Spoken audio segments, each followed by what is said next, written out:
A very warm welcome to you. It's indeed a pleasure to have you join us again on ALMOND Finance and Wealth Reports this week. As you know, we are source for latest happening information in the financial sector of the nation's economy. Many thanks also to our partner on this program, Standard Alliance Life Assurance Limited, for their continued support. My name is Faith Ugwode. On this edition of the program, the real sector, entrepreneurs and SMEs are all feeling the impact of high cost of funds of doing business in Nigeria. The question therefore is, can interest rates be brought down in the country? All these will form the basis of our discussion this week on the program with a renowned economist, Mr. Henry Olujimi BOYO, as we look at the topic, high interest rates and economic growth. Plus, the section on business law recently put together its 7th annual business law conference in Lagos. The special guest of honor at the event was the Executive Governor of Ekiti State, His Excellency Dr. Kayode Fayemi. Plus, our regulars on the program at Voice Pop segment, Waiting Insurance, the DUSEF, Insurance Talk Celebrities Edition, and of course, company news. All these and more are what we have for you on our lineup this week, so I urge you as always to sit back, relax, and spend this time with us. But all the details are coming to you after the break. Please stay with us. On ALMOND Finance and Wealth Report, we ask the right people the right questions. No Nigerian trusts the other, and they don't believe, the average Nigerian doesn't believe that the insurance company will pay the claim. They believe that the insurance company will not pay the claim. So when you pay the claim, they are quite pleasantly surprised. A system that ensures that your naira will depreciate, that excess liquidity will prevail when you earn increasing dollars. It should be reverse. The whole idea of insurance, as far as I'm concerned, is to spread the risk. That is the actual cost. We highlight the right events.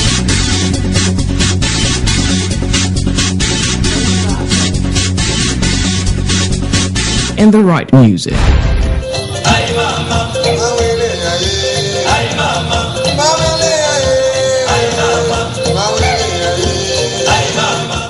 Join your host, Faith Ugwode, every week on this station.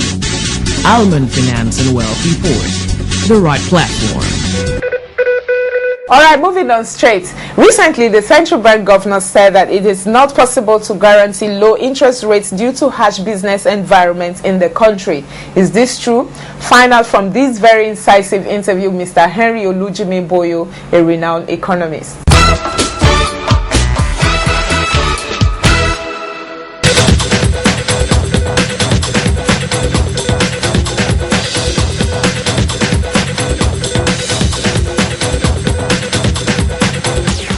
Alright, welcome back. On the set of ALMOND today, I have the honor and privilege to be hosting Mr. Henry Olujimi BOYO, a renowned economist who happens to be a friend of the house. Today we'll be looking at high interest rates and the Nigerian economy. Thank you so much, sir, for joining us. Thank you so much, Faith. Okay, Mr. BOYO, I'm going to start. Benchmark interest rates in other clients hovers between 3 and 5%. But that is a far cry from what we have here in Nigeria. So I'm going to start by why is interest rates so high in Nigeria? Thank you, Faith. Let me add to what you have said. Yes, 3 to 5% in possibly struggling economies. Yes, but in successful economies, the benchmark policy rate is usually below 2%. If it goes above 2%, it's often observed as crisis situation. So you are right, 3 to 5% in struggling economies, but 1 to 2%, even less than 1%, for example, in a country like Japan. But in our case, you find that we have a monetary policy rate of about 12%. But maybe I should explain the significance of the monetary policy rate. The monetary policy rate is a control, not because you don't understand it, but some of your viewers may not. The monetary policy rate is a control rate that helps to drive the economy or slow down the economy as required by government. Because government looks at the situation and say, the economy is overheated, for example, let's slow it down. So in order to slow it down, for example, it might raise its monetary policy rate up. And when it raises its monetary policy rate up, the banks who at the final disbursal of loans and funds and things like that would also fall in line. And when they see that there is no economic activity and they want to stimulate economic activity, they will bring down their monetary policy rate to as minimal as possible so that the cost of funds will also be cheaper. And when cost of funds are cheaper, you find that industries and entrepreneurs are able to borrow much more cheaply and invest. And when they invest, of course, they create employment opportunities, and this creates improved economic welfare, economic and social welfare. So, yes, our monetary policy benchmark rate of 12% is very high, it's abnormally high, and in truth, it can only stimulate or instigate cost of funds in the real sector to about 20%. And if you asked the businessmen, industrialists at the moment, they'll tell you that the oppression of the cost of funds is a bit unbearable, because they are expected to compete with imported goods that are coming from areas where the industrialists have 1-2% interest rate, while you are dealing with 20%, 25% interest rate. So ab initio, you can't be competitive. Okay, so the monetary policy rate of 12% is very high, but the question you ask is, why is it so high? And the answer is very simple.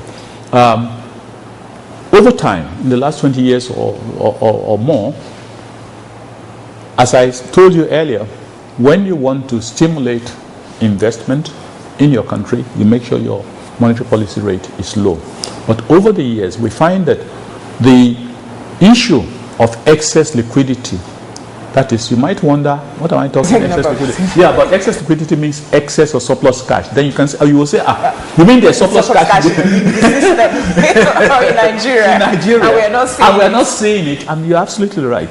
But as a media person yourself, you will have heard several times, at least 3-4 times in a month, the central bank saying there's too much money in the system and they have to take it up. And the word they use, rightly you have used, is mop it up, which is a very benign word, which does not give you the true implication of what they are doing. Yes, other countries also mop up. Even successful economies mop up. But the pattern or the strategy for mopping up is different. Okay?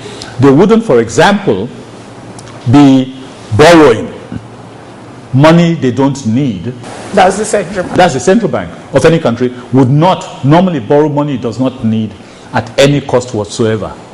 So in other words, it is not only by borrowing money out of the system that you mop up excess cash or reduce the extent of excess cash. Indeed, one of the ways is the what I would call the rogue solution that has been adopted recently by the central bank governor, by saying, too much money in the system, I've suddenly realized that there's another way of mopping up this excess liquidity or taking out this excess liquidity than borrowing at 13-14% and costing government almost 300 billion naira as interest charges to the banks for giving the bank free money every year. There's another way, and that way is to say, why do we really have to be putting our money in the bank in the first place? Why do governments have to be putting their money in commercial banks and then go back to borrow it back because of the problem of excess liquidity? Let's just use what do I call it, official fiat, and say, henceforth, 50% of all government deposits in bank would not be seen as part of cash reserve. But Faith, that has its own adverse implications. Because immediately you do that, first I must say, I must be consistent and commend Governor Sanusi, because it requires courage to be able to say, I have been doing it wrong all these years, and that I have unwittingly cost the government a lot of money.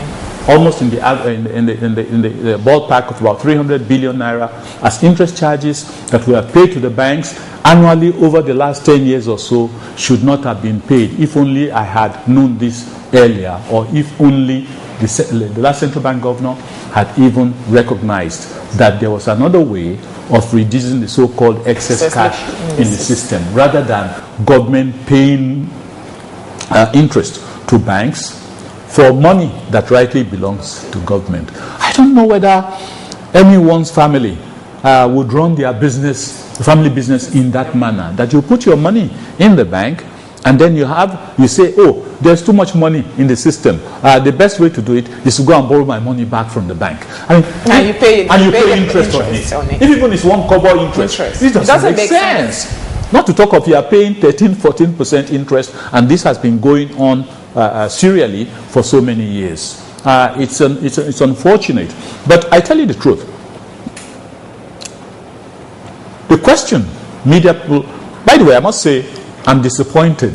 I'm disappointed that the media have not latched on to this revelation, or should I say self-confession, that the central bank governor made recently when he said, oh, what a wonderful business model the banks have. They have a system where government comes, give them free money. And then government comes back the next day and borrows it back at 13-14%. You know, I felt that the media should have said, Mr. Governor, what are you exactly saying? Do you mean that we have been doing this for a long time? How come you did not see it? What suddenly gave you the revelation to see it? By the way, what is the cumulative cost of this annual borrowing of money we don't need, or borrowing back our own money? Indications are from one of your directors that 2.3 trillion naira existed in the hands of the banks belonging to government as at the end of June 2013. And his estimate was that this would have cost the government or the central bank 300 billion naira as service charges. Does it mean that in the last 10 years or so, we had actually given away 3 trillion naira of our money to the banks? Is that the reason why the banks are so rich? Is that the reason why the banks are declaring profits all the time?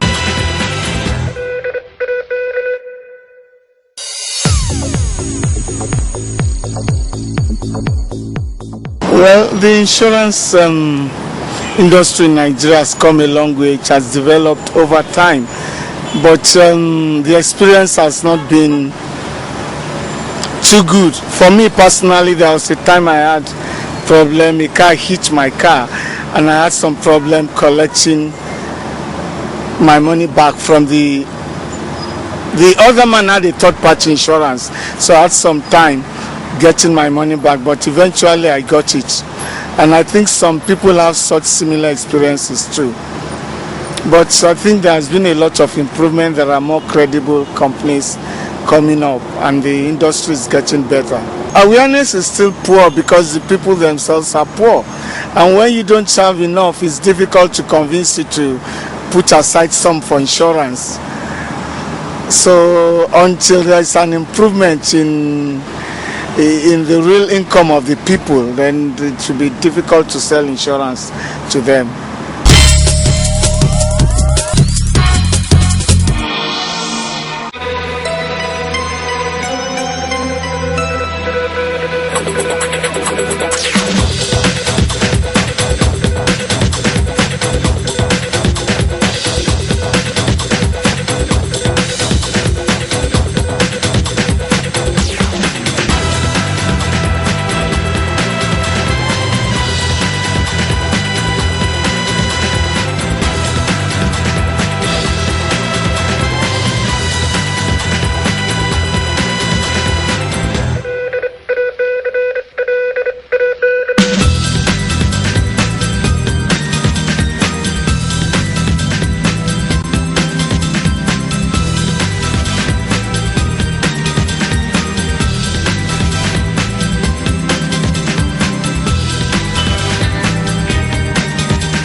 Alright, moving on straight, we bring you highlights of the section on business law, 7th annual business law conference that took place in Lagos recently. The special guest of honor at that very colorful event was the Executive Governor of Ekiti State, His Excellency Dr. Kayode Fayemi.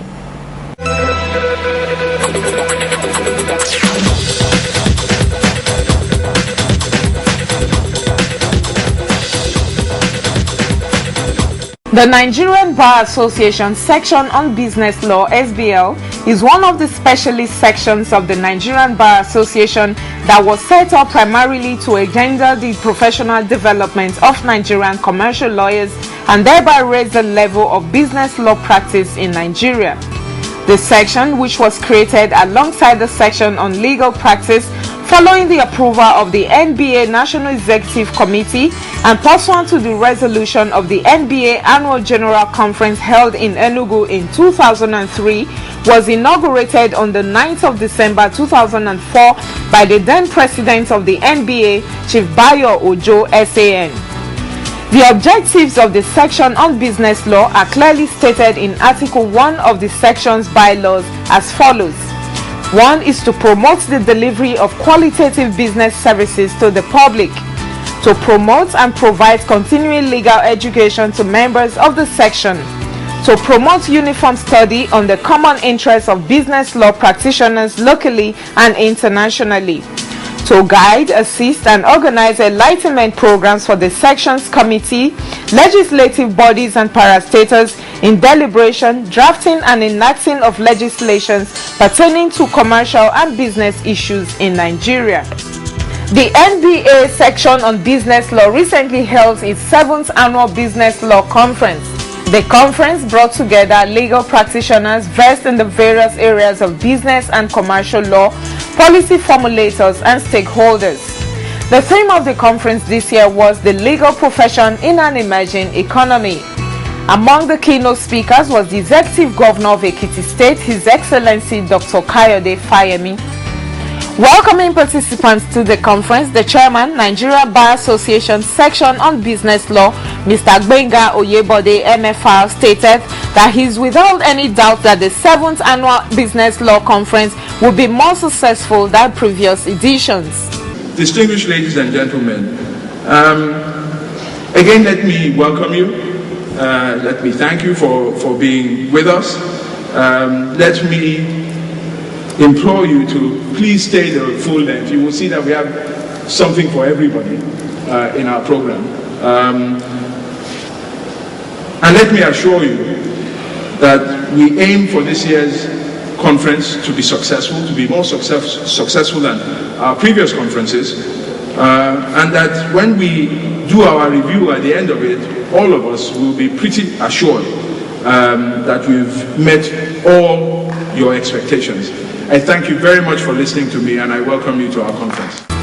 Also speaking, the President of the Nigerian Bar Association, Mr. Okewali, SAN, was full of commendation for the Chairman of the SBL. I congratulate the Council and members of the Section on Business Law under the able leadership of Mr. Gbenga Oyebode, MFR, for their commitment and determination in steering the affairs of SBL. Since after the seeming crisis that threatened to destabilize the SBL before the current council came on board.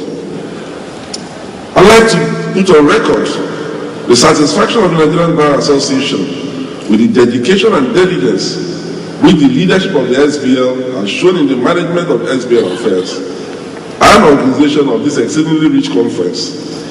It is an eloquent testimony to better things to come in the SBL. The aim of the annual SBL conference is to explore available resources to improve the lots of Nigerian lawyers on commercial law practice. Leading the pack of special addresses were Honorable Justice Mahmood Mohammed, Justice of the Supreme Court, who represented Honorable Justice Aloma Mukhtar GCON, Chief Justice of the Federation. Others were Justice Fumilayo Atilade, the Head Judge of High Court of Lagos. Also speaking, the representative of the Attorney General of the Federation, Mr. Mohammed Adoke SAN, Dr. Taiwo Ogundare, stated that economic globalization has increased the volumes of litigation across board. In the light of this, specialization in judicial services is desirable. Economic globalization has increased the volume of litigation and other dispute resolution options. This has also increased the degree of deference to foreign courts, judicial dialogue, and interdependence among jurisdictions.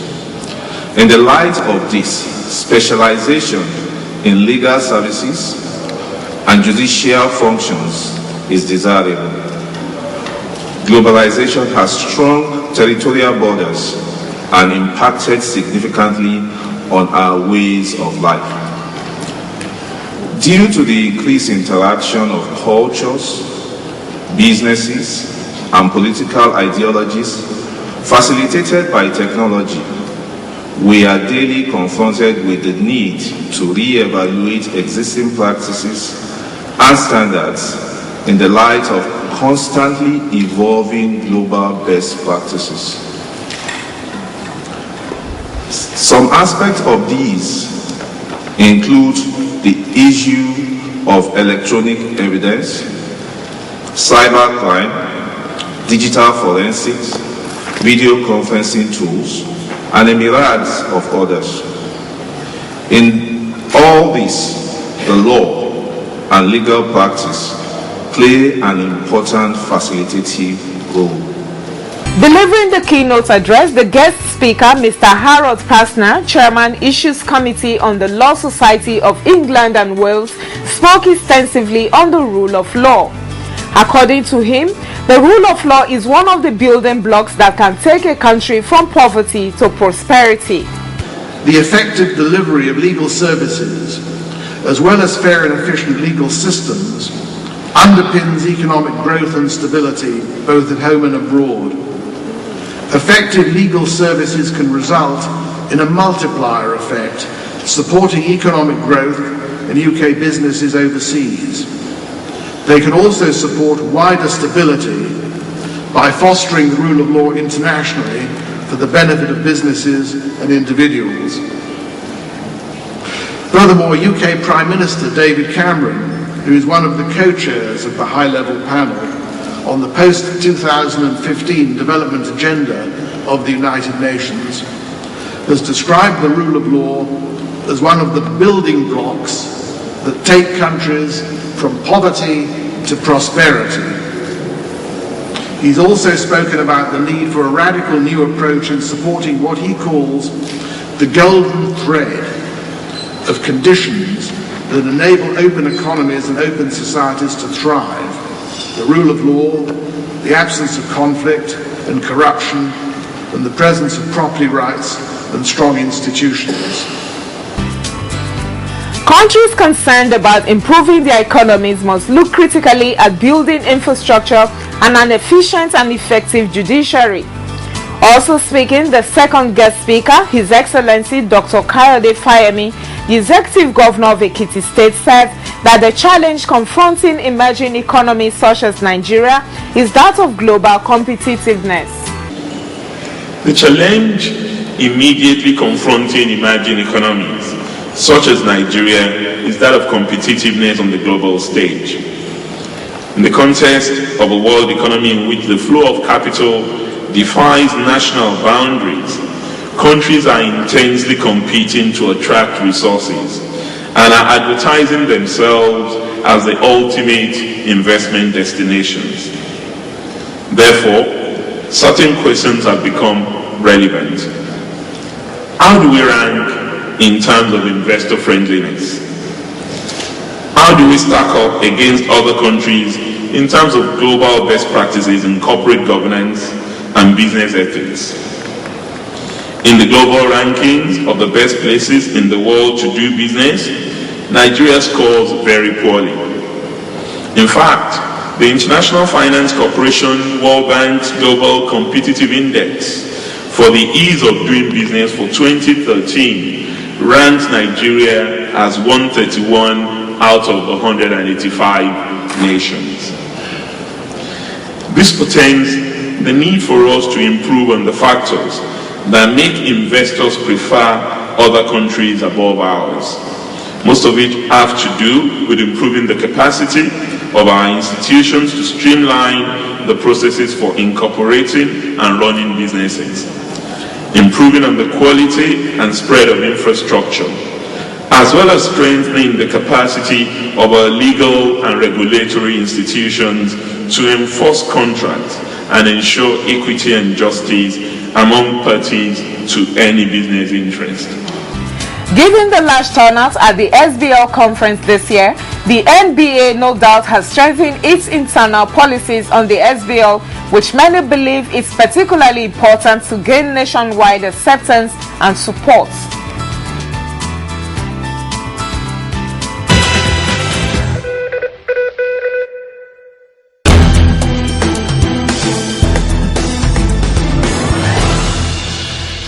Yep, I'm funny boy and I'm a stand-up comedian and I make you laugh for a living. Don't forget it, don't get it twisted. You need to be insured. If you're insured, certainly you're sure. So, to be sure like me, to be sure like every one of us here, to be sure like yourself, to be sure like you're sure, be insured. Just be insured. Classic. Be insured. Because me, I'm insured. I'm insured. You be insured. Less.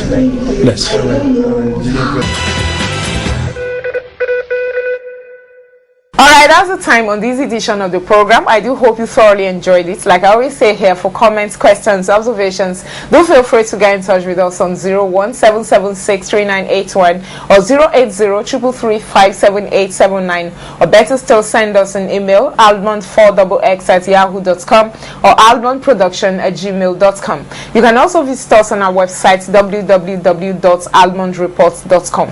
Many thanks to Standard Alliance Life Assurance Limited, our partner on this program. Do not forget also to join us every Wednesday by 9:45 a.m. on Nigeria FM 102.7 for our Pidgin English program called Waiting Insurance They Do Serve. You can also view past episodes of this program from our website, www.almondreports.com. My name is Faith Uwade. Until same time, same station next week, when we come your way with a fresh package of this program from all of us here, is goodbye.